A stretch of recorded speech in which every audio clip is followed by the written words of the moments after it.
या ठाण्यातले नासके आंबे वर्षा बंगल्यावर जरी गेले असले तरी 4 जून नंतर यांचा निकाल लागलेला असेल। नरेंद्र मोदीच जाणार तिथे हे कसे का राहणार? नरेंद्र मोदीची चड्डी सुटते यांचं काय होणार आहे? एकनाथ शिंदे हे प्रकरण 4 जूनला संपेल।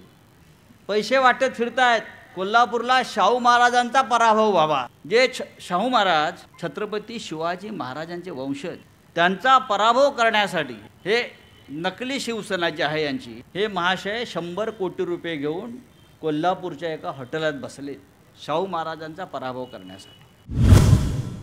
व्यासपीठावरील महाविकास आघाडीचे सर्व सन्माननीय नेते, आपले लाडके खासदार जे तिसऱ्यांदा परत निवडून आपण देणार आहोत आणि हे जे नासके मस्के आंबे आहेत त्यांना इथेच ठेवणार आहोत, असे आमचे सहकारी आमचे मित्र राजन विचारे आणि इतक्या मोठ्या संख्येने उपस्थित राहिलेले महाविकास आघाडीतल्या प्रत्येक घटकाचे कार्यकर्ते, हिंदी भाषिक मोठ्या प्रमाणात आहेत, शिवसैनिक आहेत। मी नेहमी सांगतो की 2 ठिकाणी प्रचार करण्याची गरज नाही। तिकडे आपल्या शिवसेनेचे किंवा महाविकास आघाडीचे उमेदवार कोणताही प्रचार न करता निवडून येतील, त्यातले एक ठाणे आणि दुसरं बारामती। ठाण्यामध्ये प्रश्नच येत नाही शिवसेनेचा प्रचार करण्याचा। मगाशी कोणीतरी उल्लेख केला, हे जे तोतया मुख्यमंत्री आहेत त्यांना तोतया म्हटलं पाहिजे, कारण खरं म्हणजे सुप्रीम कोर्टानं त्यांच्या पार्श्वभागावर कधीच लाथ मारलेली आहे। ते घटनाबाह्य मुख्यमंत्री आहेत। ते कालही सांगत होते कुठेतरी की माझी शिवसेना खरी। मला आठवतंय बाळासाहेब ठाकरेंचं आणि शिवसेनेचं नातं काय आहे, ठाणेकरांचं नातं काय आहे ते। हे महाशय जेव्हा गोधडीमध्ये रांगत होते तेव्हा या ठाण्यावर शिवसेनेच्या पहिल्या विजयाचा झेंडा फडकला होता। राजन बरोबर ना? मुंबईच्या आधी शिवसेनेच्या विजयाचा पहिला झेंडा कुठे फडकला असेल तर तो या ठाणे नगरपालिकेवर। आणि हे म्हणतात माझी शिवसेना खरी। हे तेव्हा जन्माला आले होते का गोधडीत रांगत होते, काय करत होते? पण नरेंद्र मोदीच्या सहवासात गेल्यापासून खोटं बोलायचं, रेटून बोलायचं, पण अर्थात ही ठाणेकर जनता आहे। महाराष्ट्र तर सोडून द्या, खरं म्हणजे त्याने आपल्या मुलाला इथे उभं करायला पाहिजे होतं। कल्याण डोंबिवलीमध्ये सुद्धा विजय आपलाच आहे, याचा अर्थ का तो चुकत नाही, सुटत नाही। जिथे जिथे चोरलेला धनुष्यबाण आहे त्या सर्व ठिकाणी मशालीचाच विजय होणार आहे, हे लक्षात घ्या। कुठेही जा, हा चोरीचा माल तुम्हाला पचणार नाही, हा हापापाचा माल तुम्हाला पचणार नाही। ही उद्धव ठाकरे यांची गॅरंटी आहे। 4 जून नंतर हे एकनाथ शिंदे ठाण्यातून सुद्धा पळून जातील अशा प्रकारचा निकाल लागणार आहे।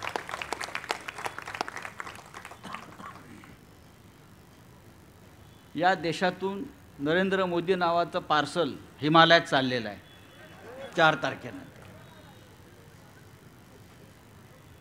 नरेंद्र मोदी 4 जून नंतर या दिल्लीमध्ये राहत नाही, या देशात पण राहत नाही. मी तर म्हणेन त्याचे पासपोर्ट जप्त करा. मैंने तो बोल दिया है सबको, ये अमित शाह और मोदी का पासपोर्ट पहला जब्त करो. उनको दूसरा कोई चारा नहीं है भागने के सिवाय देश छोड़कर. या देशाच्या बाबतीमध्ये एवढे भयंकर अपराध या लोकांनी केलेले आहेत. ब्रिटिशांनी हा देश लुटला नसेल त्याच्यापेक्षा जास्त गेल्या 10 वर्षामध्ये या लोकांनी लुटला. आणि ते दरोडेखोर कमी पडले म्हणून आमच्यातले 40 जण घेतले, राष्ट्रवादीतले 40 जण घेतले. 80 झाले ना, 40-40.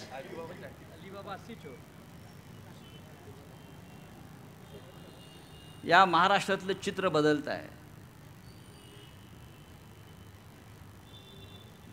आणि 4 जून नंतर तुम्हाला दिसेल की या राज्याचा खरा नेता कोण आणि शिवसेना खरी कोणती ही जनता सांगेल. 2 दिवस मी शोधतोय मुख्यमंत्री कुठे आहेत. तुम्हाला माहिती आहे मुख्यमंत्री कुठे आहेत? पैसे वाटत फिरतायत चोरलेला धनुष्य विजयी करण्यासाठी. पैसे वाटत फिरतायत कोल्हापूरला शाहू महाराजांचा पराभव व्हावा. आमच्या जे शाहू महाराज छत्रपती शिवाजी महाराजांचे वंशज, त्यांचा पराभव करण्यासाठी हे नकली शिवसेना जी आहे यांची, हे महाशय 100 कोटी रुपये घेऊन कोल्हापूरच्या एका हॉटेलात बसले शाहू महाराजांचा पराभव करण्यासाठी. ज्या शाहू महाराजापुढे, छत्रपती शिवाजी महाराजांपुढे आपण नतमस्तक होतो आणि त्यांच्या नावानं आपली शिवसेना ही चाललेली आहे. दुसरं आहे का यांच्याकडे पैशाशिवाय राजन? तोही चोरीचाच माल, तोही लुटीचाच माल आहे ना. महानगरपालिकेत लोकांना पगार द्यायला पैसे नसतील आणि हे 50-50 कोटी रुपये आमदारांना देतात, 100-100 कोटी रुपये खासदारांना देतात आणि आमचा राजन आपला वणवण फिरतो आहे निष्ठेच्या नावाखाली. असो, अत्यंत रंगतदार अशी या ठाण्यातली निवडणूक आहे. राजन, तेवढा घाम गाळू नकोस. तू नुसतं बसून राहिला शाखेत तरी लोक तुमच्या पारड्यामध्ये भरभरून मतदान देणार आहेत. लोक वाट बघतायत, लोक वाट बघतायत. फक्त शिवसैनिक नाही तर महाराष्ट्राची जनता वाट बघते आहे. कधी तो दिवस येतोय बटन दाबण्याचा आणि यांना गाडण्याचा. यांचं इतिहासातून नामोनिशाण संपणार आहे. नरेंद्र मोदी आणि अमित शाह महाराष्ट्र चालवणार काय? एवढे वाईट दिवस महाराष्ट्रावर आलेले नाहीत अजून. या महाराष्ट्राला फार मोठी परंपरा आहे आणि शेवटी हा महाराष्ट्र आजही छत्रपती शिवाजी महाराजांबरोबर बाळासाहेब ठाकरेंचं नाव सांगतो. आजही बाळासाहेबांनंतर शरद पवारांसारखा नेता इथे खंबीरपणे उभा आहे आणि आम्ही सगळे एका ताकदीने इथे उभे आहोत. ठाण्यातली शिवसेना संपली, माझ्याबरोबरच सगळी शिवसेना आहे. मग हे समोर काय आहे? या मनोरमा नगरच्या गल्लीमध्ये एवढे शिवसैनिक आहेत, एवढे आमची माणसं आहेत. तर महाराष्ट्रामध्ये जिथे उद्धव ठाकरे जात आहेत, पोचतायत, आम्ही जातोय, हजारो लाखो लोक त्यांच्या स्वागताला, त्यांचा जय जयकार करायला उभे आहेत. आपण होतात, आपण असतात, सगळे आनंदजी असतात, प्रियांकाजी असतात. एकनाथ शिंदे हे प्रकरण 4 जूनला संपेल.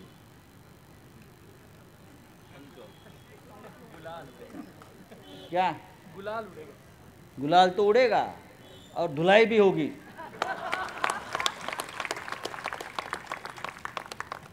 हे कसले शिवसैनिक, यांच्यासारखे डरपोक लोक माझ्या आयुष्यात मी पाहिले नाहीत।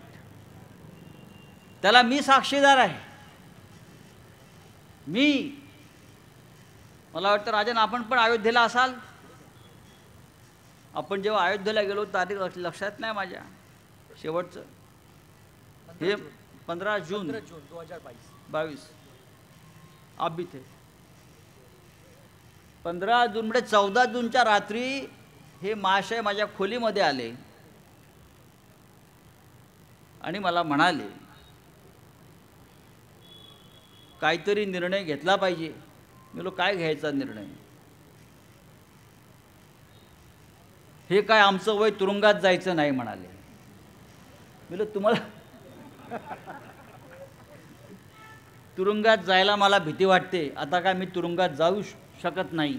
हे अयोध्येत रामाच्या साक्षीनं ज्या रामाच्या प्राणप्रतिष्ठेला पोचले होते नरेंद्र मोदी बरोबर, त्या अयोध्येत हा संवाद त्यांचा आणि माझा आहे। काहीतरी करा। म्हटलं काय करायचं? आपण मोदी बरोबर जायला पाहिजे। म्हटलं मोदी बरोबर कशाला जायला पाहिजे? आपलं आता चांगलं चाललंय। आपले शिवसेना पक्षप्रमुख या राज्याचे मुख्यमंत्री आहेत। महाराष्ट्र त्यांच्या पाठीशी ठामपणे उभा आहे। काँग्रेस, राष्ट्रवादी काँग्रेस, शिवसेना यांचं सरकार उत्तम चाललेलं आहे। उद्धव ठाकरे यांनी राज्य कारभाराची गती पकडलेली आहे आणि तुम्ही म्हणता आता हा निर्णय बदलायला पाहिजे, कशा करता? एवढंच म्हटले, मला आता तुरुंगात जायची इच्छा नाही।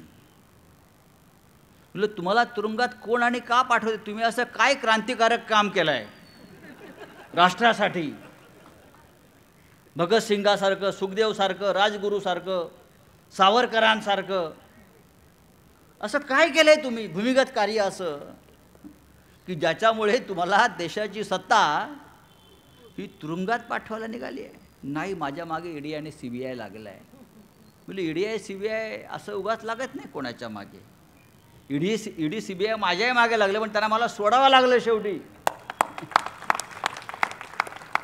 याला जास्त आतमध्ये डांबलं ते भिंती फोडून बाहेर येईल। तुम्हाला कशाला कोण पकडते? म्हटलं नाही ना, आपल्याला निर्णय घ्यावा लागेल। मी काय तुरुंगात? म्हणजे हे महाशय घाबरून पळून गेले। विचार, निष्ठा, नैतिकता काही नाही। शिवसेनेच्या नावावर कोट्यावधी शेकडो कोटी रुपये वाम मार्गाने कमवले तुम्ही, लूट केली आणि त्या लुटीला संरक्षण हवं आहे म्हणून तुम्ही मोदीचा मार्ग पकडलात। त्या भाजपच्या वॉशिंग मशीनमध्ये गेलात, आपल्याबरोबर 40 लोक घेऊन गेलात। कोणत्या तोंडानं तुम्ही बाळासाहेब ठाकरेंना तोंड दाखवणार आहात एवढंच मला विचारायचं आहे। बाळासाहेब ठाकरेंना तोंड दाखवायचे, अरे बाळासाहेब राहू द्या, आनंद दिघ्यांना तरी आपण तोंड दाखवू शकता का? आनंद दिघेच्या स्मारकावर जाऊन नतमस्तक व्हायची पण तुमची लायकी नाही। आनंद दिघे हा खरा फकीर माणूस होता। आनंद दिघ्यांना का तुम्हीच ओळखायचे? आम्ही नव्हतो ओळखत। आनंद दिघ्यांना महाराष्ट्र ओळखत होता। मोदी हा नकली फकीर आहे, आनंद दिघे हा खरा फकीर होता।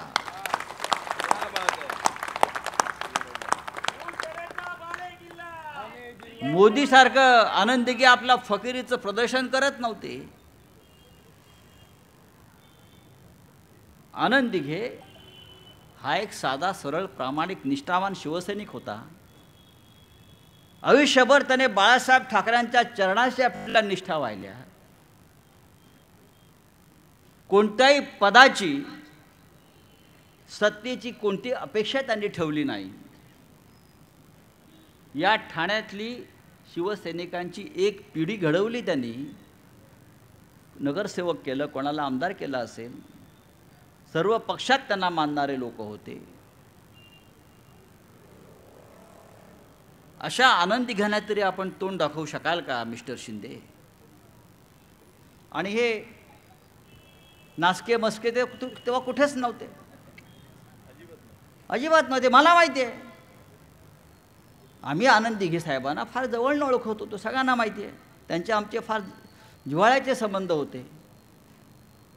हे आले कुठे, एक सिनेमा काढला म्हणजे का आनंद दिघेंना ओळखा? अहो खोटा सिनेमा आहे तो.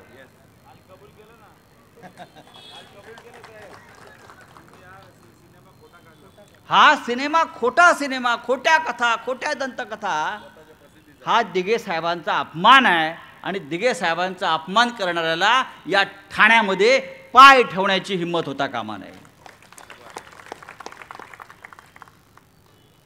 काल काहीतरी मुलाखत दिली की माननीय उद्धव साहेबांनी दिघे साहेबांच्या मृत्यूनंतर दिघे साहेबांच्या इस्टेटीची चौकशी केली. दिघे साहेबांची इस्टेट असून काय असणार? आपण बोललात काय इस्टेट दिघे साहेबांची आहे. दिघे साहेबांची जी एकमेव इस्टेट होती ती यांनी हडप केलेली आहे, आनंद आश्रम. दिघे साहेबांची एकमेव इस्टेट आनंद आश्रम. जसं आमचं सगळ्यांचं एक मातोश्री आहे तसं ठाण्यामध्ये दिघे साहेबांच्या नावानं एक आनंद आश्रम आहे, बरं का. ते त्यांनी स्वतःच्या नावावर करून घेतलं. इतकी लफंगेगिरी दिघे साहेबांच्या नावानं करणारा माणूस हा दिघ्यांचा वारसदार आणि बाळासाहेब ठाकरेंचा वारसदार होऊ शकतो का? उद्धव साहेबांनी त्याला विचारलं असेल कदाचित. मला आता असं वाटतंय, मी साहेबांना ओळखतो उद्धवजींना. काय हो शिंदे, दिघ्यांची काय इस्टेट बिस्टेट तुम्ही परस्पर हडप तर केली नाहीत ना? हे त्यांना विचारले असण्याची दाट शक्यता मला वाटते. किंवा दिघे साहेबांच्या नावावर नंतर यांनी जी का आता त्यांची प्रॉपर्टी वाढलेली दिसते आहे, तर हे असे या ठाण्यातले नासके आंबे वर्षा बंगल्यावर जरी गेले असले तरी 4 जून नंतर यांचा निकाल लागलेला असेल. नरेंद्र मोदीच जाणार तिथे, हे कसे का राहणार? नरेंद्र मोदीची चड्डी सुटते, यांचं काय होणार आहे? काय केलं या 10 वर्षात मोदींनी? मला सांगा ना तुम्ही, या देशासाठी, या महाराष्ट्रासाठी, या जनतेसाठी काय केलं? 2014 साली महिला वर्ग मोठ्या प्रमाणात बसल्या ज्योतिताई, म्हणून एकच उदाहरण देतो. 2014 साली सत्तेवर आली तेव्हा गॅस 400 रुपयाला होता, आज 1200-1300 रुपयाला आहे ना? हे मोदीचं कर्तृत्व. आणि मोदी देशाचा विकास करायला निघाला आहे. गॅरंटी, ही गॅरंटी आम्ही तर म्हणतो बाबा आम्हाला तुमच्या 800 दिन नकोत, आम्हाला 2014 के पहले वाले जो दिन है वापस दे दो. कोई लौटा दे मुझे बीते हुए दिन, कोई लौटा दे मुझे बीते हुए दिन. 2014च्या आधीचे दिवस जर आम्हाला मिळाले तरी आमच्या जीवनामध्ये 800 दिवस येतील. 2014 नंतर नरेंद्र मोदी आल्यापासून, हा पांढरा पायाचा माणूस या देशाच्या सत्तेवर आल्यापासून या देशाचं वाटोळं झालं, या राज्याचं वाटोळं झालं, या जनतेचं वाटोळं झालं. 2 कोटी लोकांना नोकऱ्या देणार होता प्रत्येक वर्षी, 2 कोटी. कोणाला मिळाल्या नोकऱ्या? अमित शहाच्या पोराला मिळाली नोकरी, क्रिकेट बोर्डाचा चेअरमन केला. मला एकदा विचारलं, अमित शहाच्या पोराचं काय क्रिकेटचा संबंध? मला आहे ना, त्यांनी सचिन तेंडुलकरला क्रिकेट शिकवलंय म्हटलं. सचिन तेंडुलकरने ज्या 100 सेंचुऱ्या मारलेल्या आहेत ना, त्या अमित शहाच्या मुलानं त्याला बॅट धरायला शिकवली. म्हणून सचिन तेंडुलकर, वीरेंद्र सहवाग, रोहित शर्मा असे सगळे लोक या अमित शहाच्या पोराने तयार केल्यामुळे त्याला क्रिकेट बोर्डाचा चेअरमन केला. ही या देशाची परिस्थिती. महाराष्ट्रातला, मुंबईतला सगळा उद्योग व्यवसाय गुजरातला पळवून नेला जातो आहे. आमच्या मुलांच्या पोटावर लाथ मारण्याचा हा प्रकार आहे. मुंबईची ताकद कमी करायची, मुंबईला अत्यंत दुर्बल करायचं, मुंबई राजधानी म्हणून, आर्थिक राजधानी म्हणून राहता कामा नये, मुंबईवरचा मराठी माणसाचा पगडा नष्ट करायचा. आणि हे करायचं असेल तर सगळ्यात आधी शिवसेना तोडली पाहिजे. कारण जोपर्यंत बाळासाहेब ठाकरेंची शिवसेना आहे तोपर्यंत मुंबई लुटता येणार नाही, मुंबई तोडता येणार नाही. म्हणून शिवसेना तोडली, राष्ट्रवादी काँग्रेस तोडली, घरं तोडली. याला विकृती म्हणतात, त्याला संस्कृती म्हणत नाही. 8 दिवसापूर्वी काय म्हणाले हे महाशय? कांग्रेसच्या जाहीरनाम्यात ऐसा लिखा है कांग्रेस के जाहिरनामा में कि अगर कांग्रेस सत्ता में आएगी तो आपका मंगलसूत्र, महिलाओं के गले में जो मंगलसूत्र है ते खेचून आम्ही मुसलमानांना देणार. असं खोटं सांगतो हा माणूस, जो स्वतःच्या बायकोचं मंगलसूत्र वाचवू शकला नाही, ज्याने स्वतःच्या घरातल्या मंगळसूत्राला प्रतिष्ठा दिली नाही, तो दुसऱ्याच्या मंगळसूत्राची उठाठेव करतो. तुम्हाला माहिती आहे का, जो जुगारी असतो त्याचा शेवटचा डाव हा मंगळसूत्रावरच असतो, तो मंगळसूत्रच गाण ठेवतो. जो जुआरी होता है, जो हारता है और आखिर में अपने घर का मंगलसूत्र जुगाड़ पे लगाता है. मोदी यही कर रहा है, मोदी हेच करतायत. एकच प्याला नावाचं एक नाटक आहे राम गणेश गडकरीचं, त्याच्यामध्ये हा तळीराम आणि सुधाकर शेवटी सिंधूचं मंगळसूत्र तोडतो. सिंधू तोडते मंगळसूत्र. तसं नरेंद्र मोदीने शेवटी तुमच्या मंगळसूत्राला हात घातलेला आहे. खरं म्हणजे मोदीच्या 10 वर्षामध्ये लाखो महिलांची मंगळसूत्र गहाण पडली.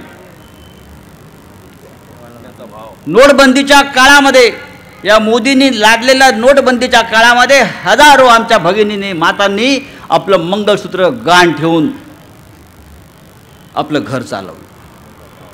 लॉकडाऊनच्या काळामध्ये कारखाने बंद, उद्योग बंद, मुलं घरी आहेत, अनेक महिलांनी आपलं मंगळसूत्र या तळतळाट करत मोदीच्या नावानं गहाण ठेवलं, विकलं.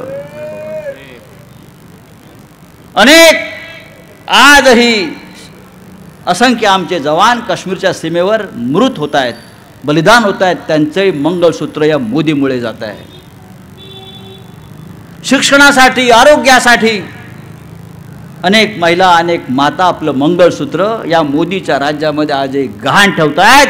आणि हा दुसऱ्याच्या मंगळसूत्राची उठाठेव करतो हा प्रधानमंत्री. या देशाला इतका हुकुमशाही वृत्तीचा प्रधानमंत्री देशाला कधी लाभला नव्हता. या देशामध्ये लोकशाही होती, लोकशाही आहे आणि लोकशाही राहील. 400 पार पाहिजे ना आता संविधान बदलण्यासाठी, 400 पार. आता आमचे 400 लोक निवडून येणार, त्यांना देशाची घटना, देशाचं संविधान बदलून रशियाच्या पद्धतीनं, पुतीनच्या पद्धतीनं इथे राज्य करायचं आहे. रशियात काय होतं माहिती आहे ना, रशियामध्ये निवडणुका झाल्या, पुतीन निवडणुकीला उभा राहिला अध्यक्ष म्हणून, त्याच्यासमोर कोणी उभा नाही. लोकांनी जायचं आणि फक्त पुतीनला मत द्यायचं. विरोधी पक्ष नाही, संसद नाही, एकटा पुतीन आहे. लोकांनी फक्त जाऊन पुतीनलाच मत द्यायचं आणि मग पुतीन जाहीर करणार, मी प्रचंड मतानं लोकशाही मार्गाने निवडून आलो. या देशामध्ये नरेंद्र मोदी, अमित शहाला हेच करायचं आहे. जे त्यांच्या विरोधामध्ये उभे राहतील त्यांना तुरुंगात टाकायचं आहे, त्यांना खोट्या गुन्ह्यामध्ये अडकवायचं आहे, त्यांची बदनामी करायची आहे. पण या सगळ्या अत्याचाराला पुरून उरणारा हा देश आहे आणि हा महाराष्ट्र आहे. आम्ही तुम्हाला झुगारून लावू, लाथाडून लावू आणि इथे लोकशाही आणि संविधानाचं रक्षण करू. संपूर्ण देशातलं चित्र असं आहे, या सगळ्यांना मी सांगू इच्छितो. नरेंद्र मोदी आणि अमित शहा, मी मगाशी म्हणालो पळून जातील देश सोडून 4 जून नंतर. नरेंद्र मोदी हार रहा है, नरेंद्र मोदी पराभूत होतो आहे, भारतीय जनता पक्ष सत्तेवरून जातो आहे, हे मी तुम्हाला खात्रीनं सांगतो आहे. 400 पार काय 150 पार करून दाखवा अशी परिस्थिती आहे. 400 पार तुमच्या बापाची लोकशाही आहे का? तुम्ही सांगाल तो आकडा का मटका लावताय का? 400 पार नाही, तुम्ही 150 पार सुद्धा होत नाही. आणि इंडिया आघाडी किमान 320 जागा जिंकून या देशामध्ये सत्तेवर येत आहे. हे सत्य मी तुम्हाला सांगण्यासाठी आलेलो आहे. मग तेव्हा राजन विचारे, तेव्हा आपली खरी कसोटी आहे. मग इकडल्या गद्दारांना कसं गाडायचं या ठाण्यातच, या ठाण्यानं एक तोतया मुख्यमंत्री पाहिला. राजन विचारे तुमच्यासारखा निष्ठावंत माणूस केंद्रामध्ये मंत्री असायला पाहिजे अशी आमची भूमिका तेव्हा असेल. इकडल्या शिवसैनिकांना तुम्ही आधार दिला. इकडले हजारो शिवसैनिक जेव्हा सैरावैरा झाले होते तेव्हा आपण ठामपणे इथे उभे राहिलात. एक सहकारी म्हणून आम्हाला तुमचा अभिमान आहे. आमच्यावर पण संकट आली, आम्हालाही तुरुंगात टाकलं. त्यांना वाटलं आम्ही वाकू, आम्ही शरण जाऊ, आम्ही पक्ष सोडू.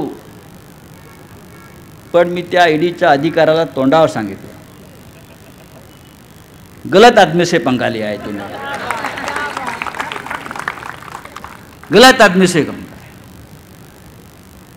आणि या महाराष्ट्राच्या नादाला लागाल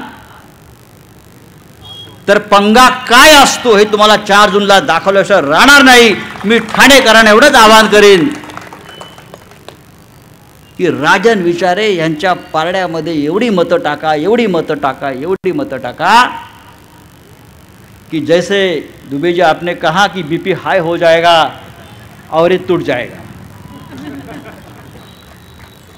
गद्दारांना ही शासन असायला पाहिजे.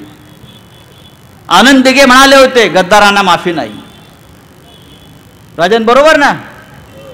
गद्दारांना माफी नाही हे आनंद दिघ्यांचे शब्द आहेत.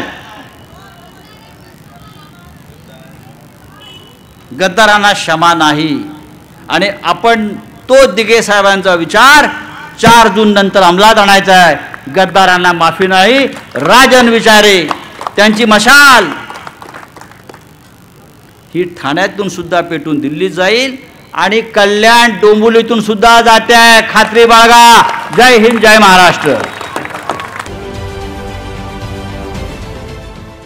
देश विदेशातील प्रत्येक घडामोडींचे लाईव्ह अपडेट मिळवण्यासाठी आता साम टीव्हीच्या सर्व सोशल मीडिया प्लॅटफॉर्मला लाईक, फॉलो आणि सबस्क्राईब करा.